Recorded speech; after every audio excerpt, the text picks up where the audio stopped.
ଆଜିକାଲି ତ ଖରା ଦିନ ଚାଲିଛି ଆଉ ଖରା ଦିନ ଅନ୍ୟ କିଛି ଖାଇବାକୁ ଇଚ୍ଛା ମାନେ ଗରମ କିଛି ତେଣୁକରି ପ୍ରାୟତଃ ଆମ ଘରେ କେବଳ ମାଣ୍ଡିଆ ଯାଉ କରାଯାଏ। ମୁଁ ତ ବହୁତ ପିଏ କାହିଁକିନା ଖରାଦିନରେ ମାଣ୍ଡିଆ ଯାଉ ପିଇବାରେ କିଛି ଫାଇଦା ଅଛି। ମାଣ୍ଡିଆ ଯାଉ ପିଇଲେ ପେଟ ଥଣ୍ଡା ରୁହେ ଆଉ ବଡ଼ି ପୁରା ଏନର୍ଜେଟିକ୍ ରୁହେ ଦିନ ସାରା। ତ ମୋର ଖରାଦିନେ କେବଳ ମୁଁ ମାଣ୍ଡିଆ ଯାଉ ହିଁ ପିଏ।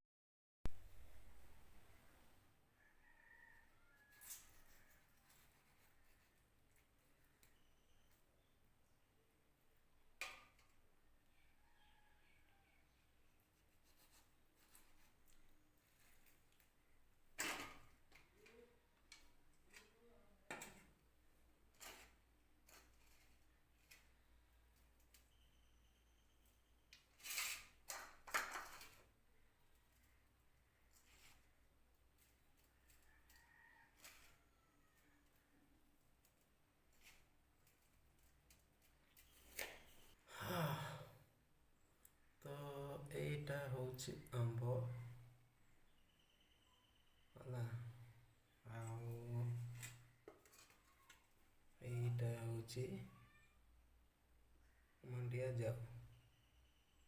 ଏବେ ମାଣ୍ଡିଆ ଯାଉ ସାଙ୍ଗେ ଆମ୍ବ ଖାଇବା।